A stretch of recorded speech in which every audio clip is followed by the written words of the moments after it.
네, 뉴스 속 경제 이슈를 심층 분석하고 최신 고용 동향을 살피는 고용브리핑 365 시간입니다. 오늘은 강은나래 기자와 함께합니다. 안녕하세요. 안녕하세요.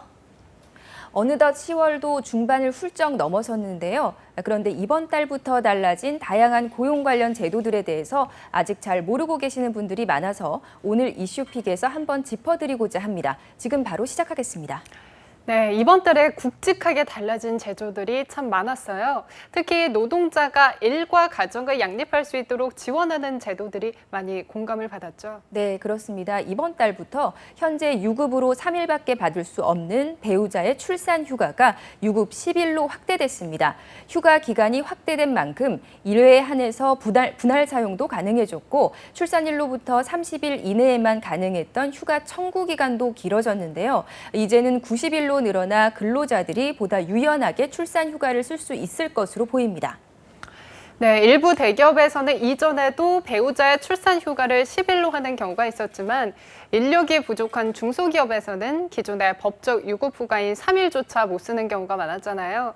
이 때문에 출산 유급 휴가가 늘어난 것이 근로자 입장에서는 다행이겠지만 사실 중소기업 입장에서는 다소 부담스러울 수도 있을 것 같아요. 네, 맞습니다. 그래서 정부는 유급 휴가 확대에 따른 중소기업의 부담을 덜어주기 위해서 일정 요건을 갖춘 중소기업 노동자에 대해서는 유급 5일분의 급여를 지원하는 배우자 출산 휴가 급여 제도도 신설했는데요.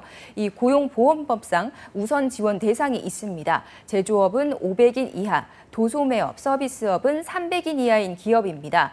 고용노동부는 배우자 출산 휴가 확대를 위해서 내년도 예산으로 349억 원을 배정했는데요. 이로써 10만 3천여 명이 혜택을 볼 것으로 전망하고 있습니다.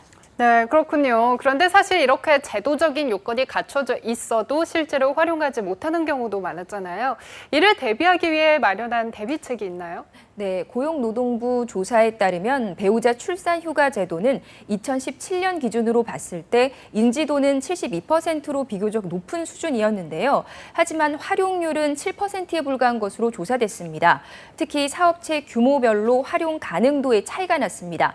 300인 이상 기업인 경우는 활용 가능도가 75%에 달했지만 규모가 점점 작을수록 활용 가능도도 떨어져서 5인에서 9인 기업은 34%에 불과했던 거죠. 이 때문에 제도의 실효성을 높이기 위해서 근로감독을 더 철저히 해야 한다는 지적이 꾸준히 제기돼 왔는데요. 이 출산 휴가에 따른 불이익이 없도록 이제 배우자 출산 휴가를 사용했다는 이유로 해고 등 불리한 처우를 한 사업주는 3년 이하의 징역 또는 3천만 원 이하의 벌금에 처해지게 됩니다.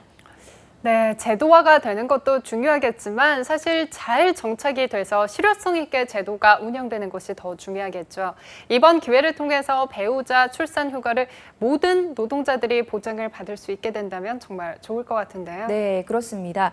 출산 휴가뿐만 아니라 육아휴직을 쓸 때도 보다 숨통이 좀 트일 것으로 보이는데요. 만 8세 이하 자녀를 둔 경우에 노동시간을 줄여주는 육아기 근로시간 단축 기간도 이번 달부터 확대됐습니다. 지난달까지는 육아휴직과 육아기 근로시간 단축을 모두 포함해서 최대 1년만 사용할 수 있었습니다. 하지만 이번 달부터 육아휴직 1년과 별도로 육아기 근로시간 단축을 1년간 보장해서 육아휴직을 1년을 채 다 쓰지 않은 경우 미사용 기간만큼 단축 근로를 추가로 쓸 수 있게 됐는데요.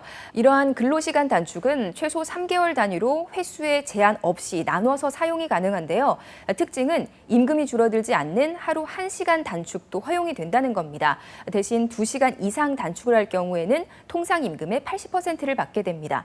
만약 육아휴직을 아예 쓰지 않았다. 그러면 단축 근로도 2년간 쓸 수 있겠죠.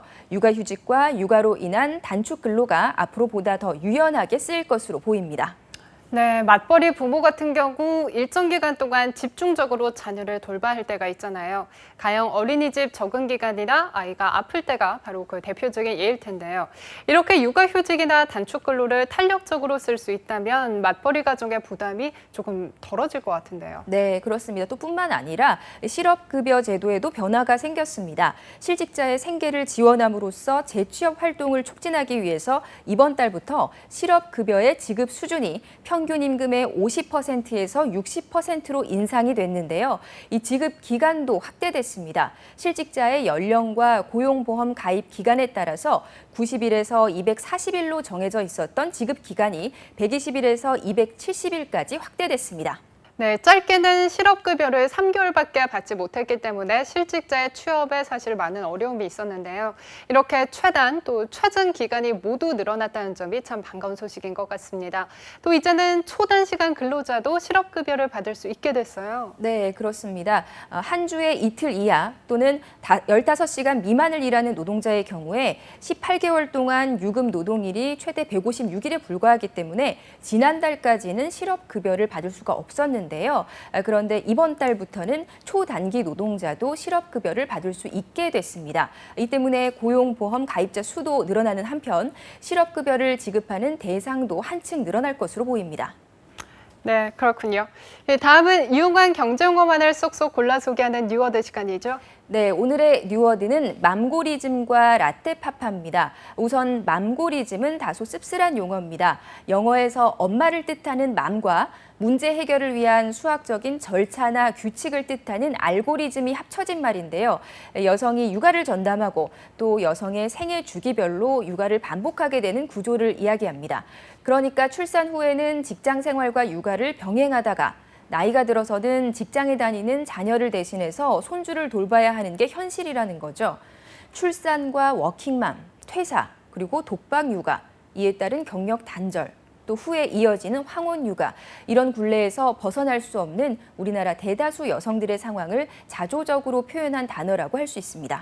네, 기승전 육아라는 이야기가 있잖아요. 그만큼 지금까지는 어떠한 생애 주기 속에서도 여성이 육아를 담당해야 하는 비율이 높았는데 이렇게 사회적 인식과 다양한 제도적 노력에 힘입어서 일과 육아 모두 동등한 위치에서 보장을 받을 수 있으면 좋겠다라는 생각이 들더라고요. 네, 그렇습니다. 그래서 최근에 유행처럼 나오고 있는 말이 바로 라떼파파인데요. 라떼파파는 스웨덴에서 처음 사용한 용어입니다. 한 손에는 라떼 커피를 들고 유모차를 끌거나 아이와 시간을 보내는 아빠를 의미합니다. 이처럼 스웨덴에서는 남성의 육아 참여 비율이 높은 편이라고 합니다. 그도 그럴 것이 일찍부터 스웨덴은 여성 인력을 활용하기 위해서 1974년 세계 최초로 부모 공동 육아 휴직 제도를 도입했습니다. 또 자녀를 출산하거나 입양한 경우 최장 480일의 육아 휴직을 받는데요.